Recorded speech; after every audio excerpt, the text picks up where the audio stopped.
This is Dr. Sean Marie Higgins with yet another episode of Spirit Call Out.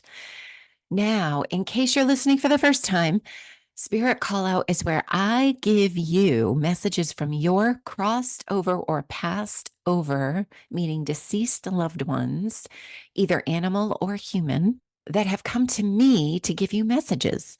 And I explain this in more detail in other episodes. Then I give examples of lessons that I learned through my perspectives as I'm doing the call out. So each call out is a message for someone, in addition to certain lessons and techniques and little tidbits of intelligent perspective from spirit to all of us, in the hopes of helping us all become more skilled at spiritual mediumship.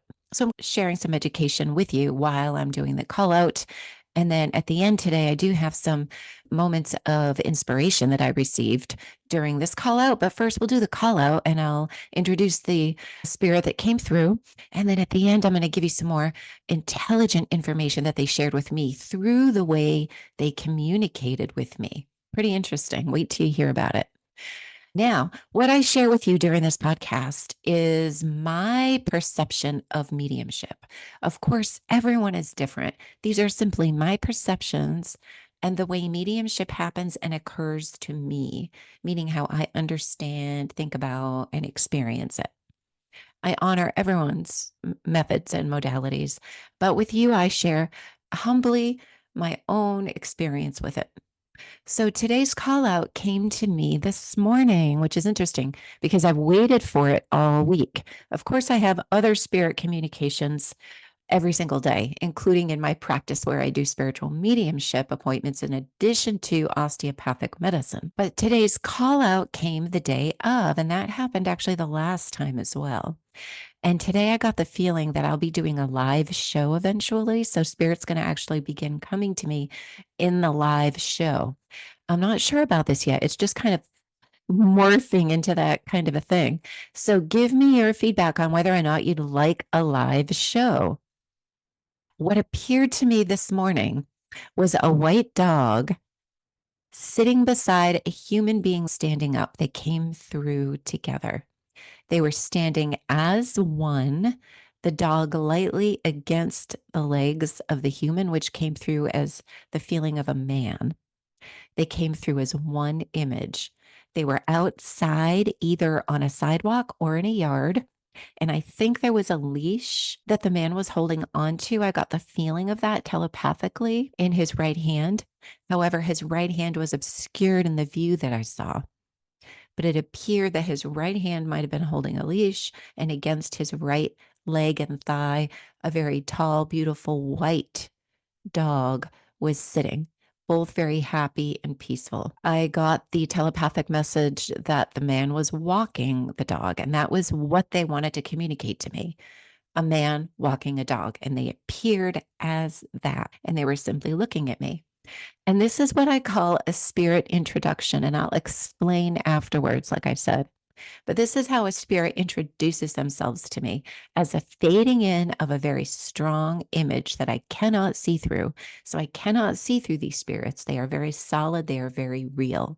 And I'll explain a little bit more about this after the call out. I did not see features of the person, but I did see features of the dog. This is a tall dog, very beautiful, really happy, peaceful, positive, well-mannered, good and loving energy of this dog. The dog was much more pronounced than the human. And the first thing I noticed was that this dog was all white, beautiful, groomed, pure, gorgeous white. The word mastiff came to me, although I didn't look that up and I don't know what kind of a dog a mastiff is. But the dog was very tall, long legs. The fur was very long. The ears were long. And I actually have an image of that for you to show you in a moment. The human companion standing beside the dog was sort of non-specific at first. He was different shades of brown, but I did not see any facial features at all, just that he was wearing long pants and that I got the sensation that it was an adult male. So let me go ahead and share that image with you. See if I can get this to work here. Perfect. So I'm sharing that with you. And you can see here how I do rough drawings of my images that I get from spirit. I just start to scribble.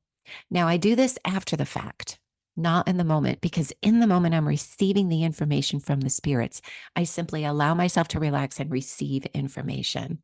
So I drew this today and I just start scribbling, not worrying about how perfect it is. I know that if I connect my memory of the image, which was given to me in a consciousness realm, sort of a spiritual realm. It wasn't given to me as an image that was handed to me in the physical world. I'm drawing my memory of this image from the spiritual realms and I'm bringing it back to you as a drawing.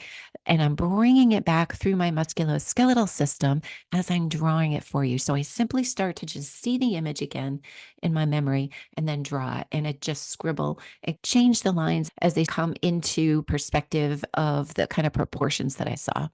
Now, the dog here, although drawn in blue, I drew this dog in blue. I drew the human in sort of a brownish red, kind of maroon color, because they came through separately, but together. So the dog was talking. And so when I get images coming to me like this, it's not obvious at first who's doing the talking, because I just simply saw this image come as one real vision of a real dog and a real human and just looking at me. And that's the introduction. So who's doing the talking? Is the dog passed away? Is the dog talking to this man? Is the man passed away and wanting to communicate with the dog? Who's talking to who? And the more I ask about who's doing the talking and who's doing the coming forward and who's passed over versus who's living versus who's giving the message, the more I ask these questions, this time for this call out, I was answered in the language of the spirit of the dog, which was interpreted by me as the changing of the picture. In this case, the picture morphed to answer my question. I did not hear words or get telepathic information in response to my questions, although I did get telepathic information at the initial introduction. But when I revisited the initial introduction later this same morning, I then asked specific pointed questions so that I could understand what was happening.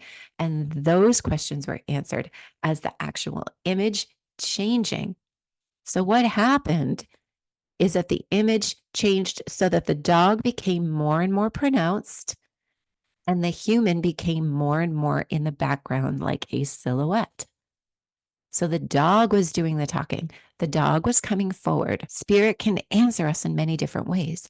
We just have to be present in the experience of the communication and simply observe and receive all that is given and then record our experiences, even if they don't seem significant at the time. And we have to be open to the vibrational difference that's varied between the different languages in the spiritual versus physical dimensions.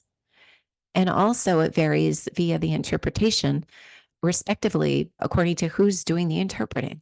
So my own brain interpreted this vibrational language being given to me by the spiritual dog as the image changing. For some reason, that's how we were able to communicate back and forth. I mean, ultimately, we're physical beings talking with spirits, and the language of spirit is vibration. So each one of us will interpret this language in many different ways. So we have to be open to whatever the interpretation style is, because it's a completely open type of language. It's the most variable type of language that exists. And this is the first time that I was clearly answered by a spirit when I asked questions by the image actually morphing and changing in front of my eyes. So the dog was answering my questions by altering the image. And the dog is coming through more and more clearly with more and more detail as the dog is telling me that she is a she and that she is the one coming forward. The more she comes forward like that, I see eyes begin to appear very specifically, like I begin to notice details of the eyes. Of course, I saw eyes to begin with, but the detail came through. And I began to see that this dog has light eyes. Then they became more prominent, and I saw that they were blue. Beautiful long white fur. becoming more and more prominent, more luxurious, more texture to the fur. As the eyes became more and more blue, I began to see the irises, I began to see the pupils, and the human companion continued to stand in the background and back up a little bit and become more and more all of a one brown color, more silhouette like. So the dog is showing me that she's the one coming forward, and the human is not necessarily communicating. And not only that, but that isn't even really what the communication is about altogether. And I'll tell you what more important information she had for us. But it was important for her to show the human because it was important for her to communicate that the human companion that accompanied her during the last part of her living in body life was very supportive and caring for her. She's wanting to tell her human companions who are still alive after she has passed that she has passed, because her human companions that are still alive may not know that she has passed. But while she was in the last stages of her life, during a part of her life where she was either taken away or surrendered by her previous human companions, and those are the ones she's contacting right now. But the human companions that took care of her during this latest part of her life while she passed away walked her often. She was taken good care of. So she's saying that she was somehow separated from her original human companions. So she might have either been lost and then found and then rehomed, or this white dog may have been surrendered to a shelter because of an inability to take care of her due to an illness or some kind of breakup in the family or family separation of some sort that was kind of devastating, and it was unavoidable that this dog had to have been rehomed. But this dog says thank you, wants to come forward to let you know that she was taken very good care of. Thank you so much for giving me another chance at life, because this dog was rehomed in a way to give her a better life. She says, I forgive you. There's nothing to forgive. And I'm getting the words very strongly. I will never forget you.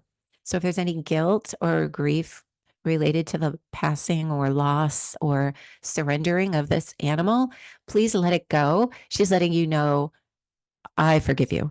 I never needed to forgive you, and I will never forget you. And again, this may have been a situation where there was an unavoidable breakup between dog and family. Now, when I'm doing readings for people in my office and they're sitting right in front of me, I can ask questions. I can ask that person a question. Well, let's say Spirit's showing me this. What does that mean for you? So Spirit brings me information. I can sort of bounce it back and forth between the person in my office who's coming in for the mediumship session so that they can clarify as I go. But in this case, with the Spirit call out sessions, I'm actually conversing with Spirit on my own and bringing that information back to you without any feedback. So I don't know every single specific thing, but I can give you all the possible or potential scenarios that seem to be opening or connected to the initial point intention information that I'm getting that could have possibly been what happened and what these spirits are talking about. And again, this is a vibrational language that I'm still learning to understand, to be frank with you. So I'm giving as much detail as I possibly can, humbly letting you know that I'm learning too, and hoping to teach you something as I learn myself.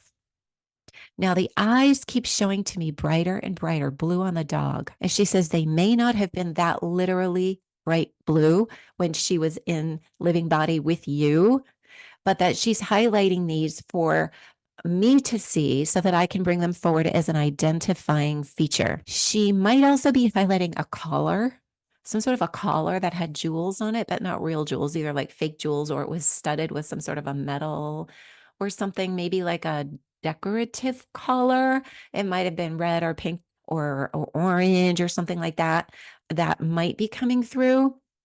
And the reason I say that might be coming through is because I'm kind of feeling that kind of energy where a lot of gifts were given to the dog, a lot of toys and beautiful decorative things that might have meant more to the human companion than the dog. but that demonstrated to the dog that she was very important and significant in this human's life. And she's letting you know that she knows how important she was to you when you lived with her. She has obviously passed away, and she passed away before the human who surrendered her. She's now with you. She's back with you now. So you don't have to worry about losing her or surrendering her because she's here now. Now, she gives me this next information very specifically and maybe comically. You'd be able to tell me. She says that now that she's in spirit form, she's with you because you no longer have to feed her. You no longer have to water her or brush her or drive her to the vet or groom her. She chooses you, although she was taken good care of by her step humans, so to speak. She still chooses you in spirit form. She's coming back to you. She is now with you. And again, she says, I never forget. She's never going to forget what you did for her.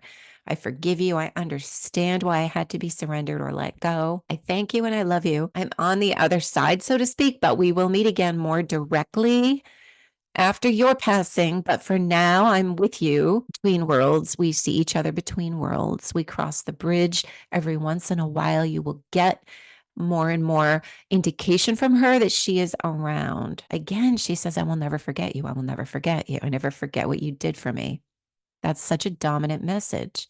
So, whoever you are, you human and living in body people that this message is for, this dog may begin to appear more, and you may hear her move things around or breathe or walk or be on your bed. You may feel her in your home more physically. She may be in the back of your mind. You may assume sort of in the back of your mind subconsciously that you hear or feel her around you, and then sort of remember, oh yeah, she's not here anymore. But that is her. It is she. She says very comically, her pronoun is she. So know that it is she. Now, that's the message. And here's my rough drawing. No judgment, no judgments, please. And I do jot things down as I'm drawing. But then what I do is I go ahead and I type up things more specifically. And that's what you just heard. So, what typically happens for these call outs is usually this is in the morning, right after I wake up. And I just start to get out of bed, moving the covers to sit up. And then I remember, oh, spirits are coming. I usually get the fading in of a very clear image that obscures my image of the physical world. They come suddenly, but they fade in slowly, very clearly, very solidly. I cannot see through them. I cannot see my bedroom anymore. The visions are very strikingly clear in that they highlight exactly what I'm supposed to notice. I will have a mental note of sometimes seemingly insignificant things, but for some reason, I will be noticing them more dominantly than I normally would if I had just seen these beings in my physical environment in an everyday living situation. Both animals and spirits come forward together or separate. I get many, many animals coming to me. Animals communicate with me very clearly, almost more intensely than human beings do. So I get a lot of animals coming forward. I call this the introduction. This image fading in, that's the first thing that fades in, is an introduction. And this sort of developed for me as my request to have my spiritual communication be more clear, because it was at first in my life happening so rapidly that I could not keep up with all of the spirits that were coming to see me every morning. And so to me, I feel that I've established a boundary with spirits so that they must introduce themselves to me in stillness first before they begin delivering content. It just takes a moment of stillness for my consciousness to accept, like an instant of stillness before my consciousness is able to get on board with, okay, I'm getting a spirit contact right now.